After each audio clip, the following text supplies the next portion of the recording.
చట్టంలో పొందుపరిచిన రోడ్డు నియమ నిబంధనలను పాటిస్తానని ఇతరులకు తెలియజేస్తానని తోటి రోడ్డు వినియోగదారులను గౌరవిస్తానని రోడ్డు ప్రమాదములు జరగకుండా నా కర్తవ్యాలను శ్రద్ధతో అంతఃకరణ శుద్ధితో నిర్వహిస్తానని రోడ్డుపై ప్రయాణించినప్పుడు ట్రాఫిక్ నియమాలను ఉల్లంఘన గాని ప్రేరేపించడం గాని లేకుండా ప్రజలందరూ మన రోడ్లపై సురక్షితంగా ప్రయాణం చేయడానికి సహకరిస్తానని దైవ సాక్షిగా ప్రమాణం చేస్తున్నాను. జై హింద్.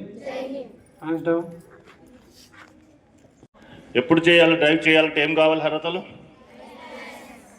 డ్రైవ్ చేయాలంటే ఎప్పుడు ఇస్తారు లైసెన్స్? Very good. 18 సంవత్సరాలు నిండిన తర్వాతనే, డ్రైవింగ్ నేర్చుకున్న తర్వాతనే మీరు లైసెన్స్ ఇవ్వబడుతుంది. ఓకేనా? ఒకవేళ మైనర్ డ్రైవ్ చేస్తే ఏమవుతుంది?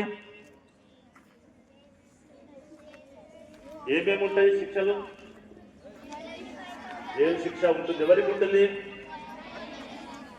మీకు వెహికల్ ఇచ్చిన వారికి, పేరెంట్స్ ఉంటుందా? మరి మీరు తల్లిదండ్రులు చదవకుండానో వాళ్ళు గారాబంగా ఉంటే బిడ్డ ఇటు పోయినా లేదా చిన్న చిన్న పనులు చెప్తే బైక్ అడగడానికి ఇస్తారు. మరి అట్లా తీసుకుంటారా? అట్లా డ్రైవ్ చేస్తారా? చేయరు కదా. మీరు మైనర్ ఉన్నారు కాబట్టి ఎట్టి బస్సులో మీరు 18 సంవత్సరాలు నిండిన తర్వాత 19th ఎంటర్ అయిన తర్వాతనే లైసెన్స్ తీసుకుని డ్రైవ్ చేయాలి. అర్థమైందా? అలాగే మీ పేరెంట్స్కి చెప్తారా? ఏం చెప్తారు? డ్రైవ్ 2 వీలర్ నడిపేటప్పుడు ఏమేమి జాగ్రత్తలు తీసుకోవాలి చెప్తారు? హెల్మెట్ కంపల్సరీ పెట్టుకోవాలి. చెప్పాలి. మళ్ళీ మీ ఫాదర్స్కి ఏమని చెప్పాలి? డ్రంక్ అండ్ డ్రైవ్ చేయొద్దని చెప్పాలి. డ్రంక్ అండ్ డ్రైవ్ చేస్తే మనం మత్తులో ఉంటే మనం ఏం పని చేస్తాం తెలుస్తుందా? తెలియదు. ఎందుకంటే మన మైండ్ అప్పుడు అన్కాన్షియస్కి వెళ్ళిపోతుంది. కాన్షియస్ నుంచి అన్కాన్షియస్కి వెళ్ళిపోతుంది. అన్కాన్షియస్లో ఉన్నప్పుడు మన మైండ్ మనం ఏం చేస్తున్నామో తెలియదు. మనం ఎంత 120 స్పీడ్లో చాలా స్పీడ్లో పోతాం, కానీ ఏమనిపిస్తుంది? మెల్లగా పోతున్నామేమో అనిపిస్తుంది. ఎందుకంటే అప్పుడు మైండ్ పనిచేయదు కదా ఇక సరిగ్గా.